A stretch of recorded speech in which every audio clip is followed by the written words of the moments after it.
أَمَّنْ هَذَا الَّذِي يَرْزُقُكُمْ إِنْ أَمْسَكَ رِزْقَهُ بَل لَّجُّوا فِي عُتُوٍّ وَنُفُورٍ. Or who is it that could provide for you if he withheld his provision? But they have persisted in insolence and aversion. أعوذ بالله من الشيطان الرجيم بسم الله الرحمن الرحيم أمن هذا الذي يرزقكم إن أمسك رزقه. Then Allah subhanahu wa ta'ala again trying to shake us, trying to wake us up. And then who is it that will come and give you risk if Allah closed it? And according to ulama, it is mentioning of the rain or the water, because everything depends on it. All the livestock, all the growth, all the vegetation depend on it. Allah subhanahu wa ta'ala first used the punishment of the hellfire, then the punishment on earth, then the might of his being able to hold things between earth and sky to show his ability to do things, so that we know that if he decides to give punishment, he can. Why? So that we save us from that and we do what we're supposed to do. And then Allah subhanahu wa ta'ala said, look, what will you do if your risk is taken? And I have the ability to do that. If Allah decides to stop the risk, who is it who's going to give you the risk? بَلْ لَجُّوا فِي عُتُوٍّ وَنُفُورٍ. Indeed, they are indulged in complete hate and aversion. And for us to understand here, this is the kind of last thing that will attract someone, their provision. You don't want to lose that. And again, Allah subhanahu wa ta'ala in his divine compassion is trying to teach us that he is the one who we depend on. He is the one we need him all the time, and we must accept his being as he is, so that we are happy here and hereafter, inshallah. أعوذ بالله من الشيطان الرجيم بسم الله الرحمن الرحيم أمن هذا الذي يرزقكم إن أمسك رزقه بل لجوا في عتو ونفور. Allah Ta'ala continues his questioning. Who is this? Who is the one who could sustain you or provide you if he was the one to stop or hold it back? And amsaka is basically to hold back. So if he holds back the risk, who will provide you? Amsaka rizqahu. And if we see here, Allah Ta'ala attributes the risk to himself, rizqahu. And even in the previous ayah, Allah Ta'ala has attributed, he has linked, associated the risk to himself. When he talks about the earth giving that we can eat from the provisions, and over there also Allah Ta'ala says وَكُلُوا مِن رِزْقِهِ, and the he is basically talking about Allah subhanahu wa ta'ala, that is, it is he who gives the risk. So even if you find the risk in the earth, as in the previous ayah, it is basically Allah Ta'ala who puts it there, and the ownership is exclusively Allah's. That is why it is rizqahu or rizqihi, his risk. And risk is basically, whatever there is which benefits people. Anything that can benefit people is risk. And sometimes, we just think that risk is what we eat and what we have, but then we actually need to broaden our understanding about risk. Risk is anything that benefits us.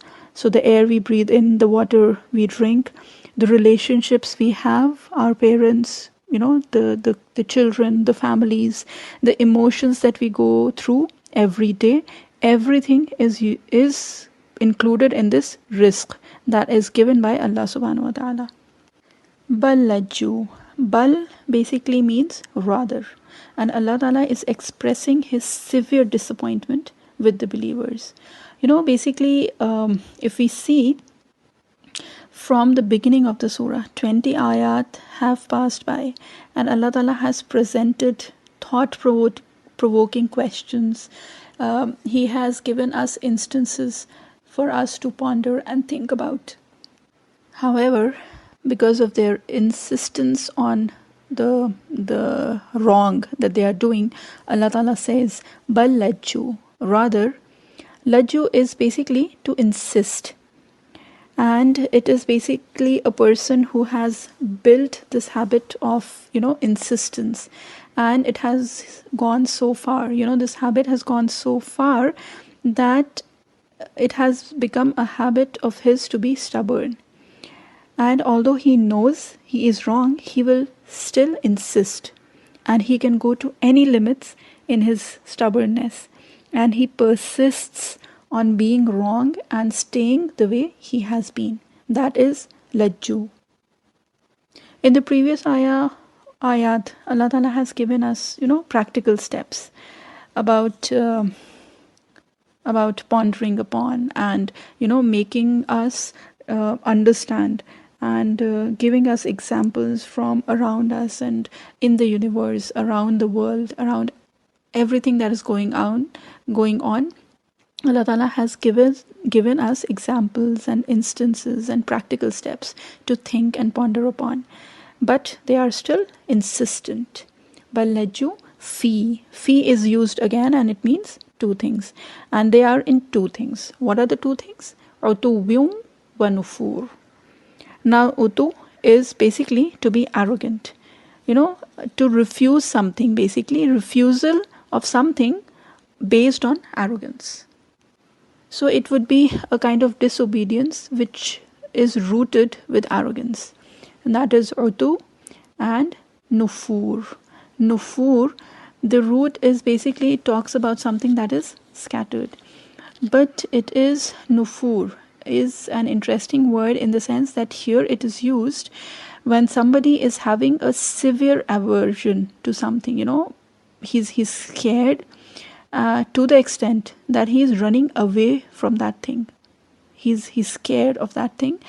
And if we call it and if we talk about it in our normal language, it is something we say to freak out. So that thing is, nufur is freaking out. If we see the language of the ayat, it is a strong visual, that when the truth is presented to them, they are very arrogant, completely disinterested, and they start running away from it. And Mufassirun have actually explained it as, it is a very strong imagery. And it is that these people have become very severe in opposition to the message, the message of the messenger. And if you remember, this is a Makki surah. And the people over there, they were arrogant. They were insistent on their wrongdoings. And this is, they did not want to listen to the messenger because of their arrogance. And they had this thing in their mind, that they are too good to listen to the messenger, sallallahu alaihi wasallam. And as the Mufassirun describe it, that the people around at that time, they were basically concerned, and they were really concerned about maintaining their status. They were high in status, and they wanted to maintain it, and they didn't want to listen to anyone else or any other concept other than what was theirs. And they were basically averse to the truth. And the reason was because it was going against their own desires. And they had basically developed a deep relationship with the falsehood, in a bubble of their own. They had their concepts, they had their own things, and they wanted to pursue that. And because it was going against their desires, they did not want to listen to the message of the truth. If we look at this scenario, it is actually a scary reality of this time as well, amongst us. So, if we have to take lesson from these ayat, we have to analyze ourselves upon these standards. Where do I stand? Is it that I have any of these traits? And just as, if we have any medical issues and if we see any symptoms, we just don't let it go. We need to take care and, start to look for the cure of those physical, medical issues. Similarly, if we find any of the traits that have been, described here, we need to take care and we need to take care and start to cure it as well, inshallah. لا إله إلا